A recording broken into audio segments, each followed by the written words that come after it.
students, welcome to the online class. You are the student of class 9.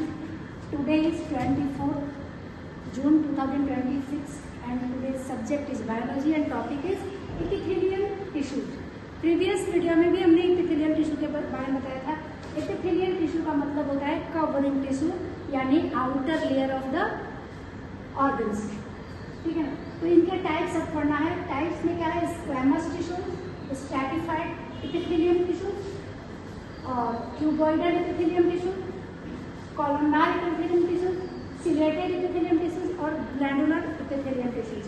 अब इनको देखिए. Squamous यानी ये स्क्वायर लाइक स्ट्रक्चर होते हैं. कैसा स्ट्रक्चर होते हैं? Square like.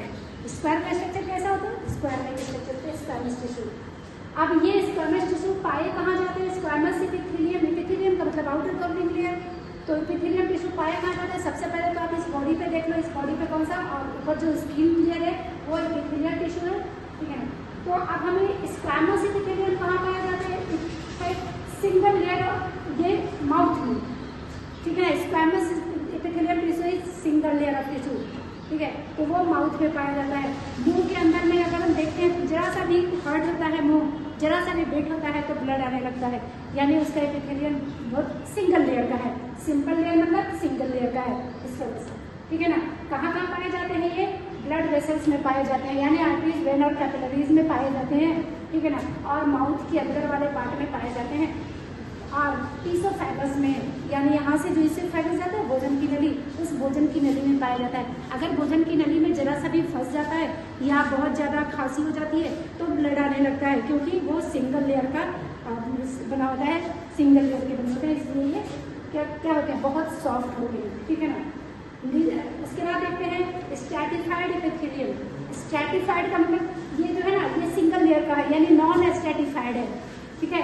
जो ये यहाँ प्रेजेंट है ईसोफेगस में, एल्वियोलाई में. एल्वियोलाई कहाँ होता है? लंग्स में. ठीक है ना. ब्रोंक्यूल से, हर ब्रोंक्यूल से अटैच होता है एल्वियोलाई. एल्वियोलाई क्या है? एक बैग लाइक स्ट्रक्चर है. बैग लाइक स्ट्रक्चर है जिसमें कि ऑक्सीजन और कार्बन डाइऑक्साइड का एक्सटेंशन होता है. ठीक है ना. तो वो सब जगहों पर क्या होता है? सिंगल होता है. ठीक है. यहाँ पर देखिए सिंगल लेयर का होता है.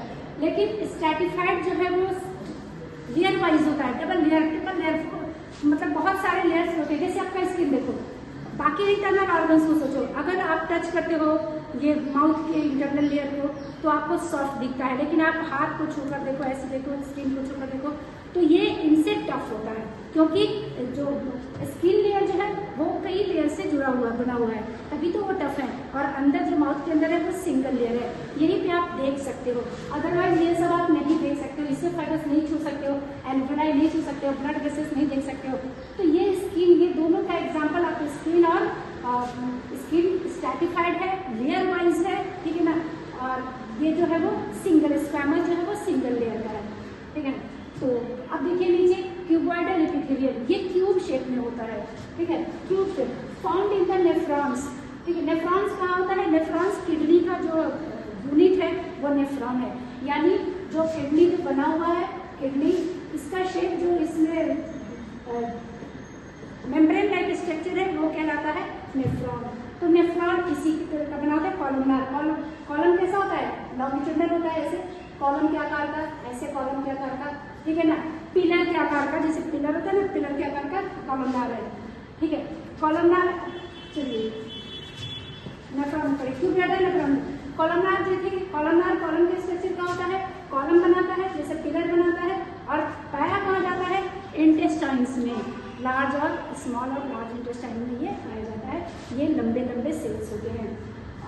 और देखिए नीचे है सिलिएटेड एपिथेलियम टिश्यू यानी कि सिलिएटेड.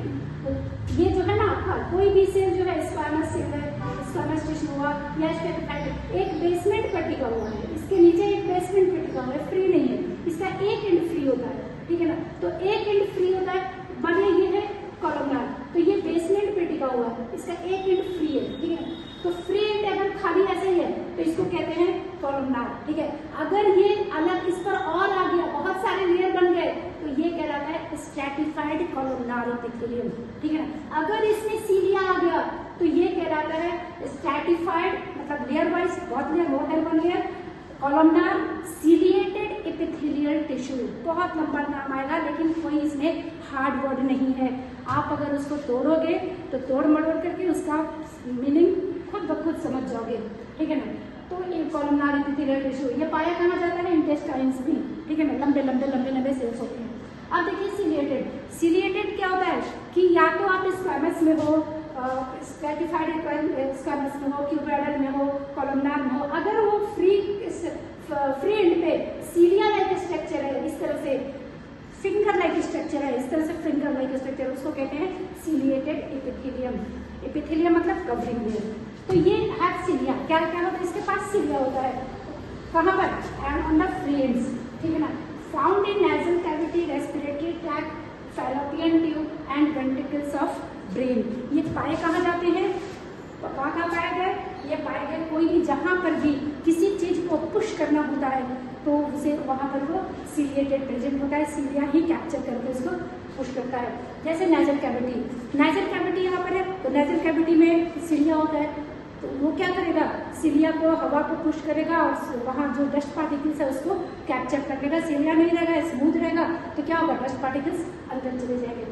कोई भी रेस्पिरेटरी ट्रैक्ट, ये जो रेस्पिरेटरी ट्रैक्ट है उसके एंड पे, उसके वॉल पे ये प्रेजेंट होता है ताकि वो एयर को पुश कर सके, ठीक है ना। फैलोपियन ट्यूब्स, ठीक है, ये फैलोपियन ट्यूब में प्रेजेंट होता है। तो जो ओवरी से ओवम को कैप्चर करके फैलोपियन ट्यूब में पुश करके आगे की तरफ भेजता है फॉर फर्टिलाइजेशन। समझ में आया? अगर ये नहीं रहा तो फैलोपियन ट्यूब इस तरह से, फैलोपियन ट्यूब में यहाँ पर ओवरी से अगर ओवम आना है तो यहाँ पर ये फिंगर लाइक होता है स्ट्रक्चर, ये क्या कहलाता है?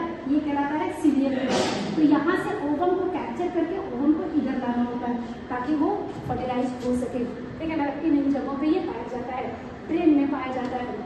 कॉलमनार, ये ग्लैंडुलर एपिथेलियम। नेक्स्ट है ग्लैंडुलर, यानी कि ग्लैंड बनाते हैं, कर्व बनाते हैं, ग्लैंड बनाते हैं।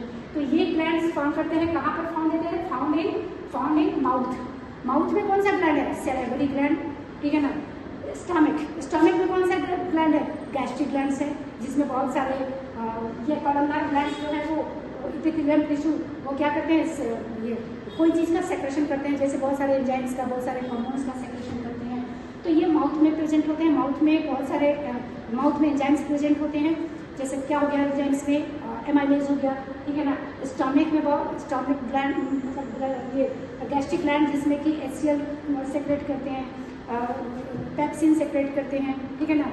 तो ये बहुत सारे म्यूकस सेक्रेट करते हैं। तो ये सेक्रेशन ग्लैंड। इंटेस्टाइन में इंटेस्टाइनल ग्लैंड्स हैं जिनमें कि एमाइलेज, ट्रिप्सिन, लाइपेज, ये सारे ये होते हैं, बहुत सारे हैं, एक्सेट्रा बहुत सारे हैं। तो ये जो किसी चीज़ को रिलीज करते हैं वो क्या? लीवर है, पैनक्रियाज है, ये सब ग्लैंडुलर एपिथेलियम है।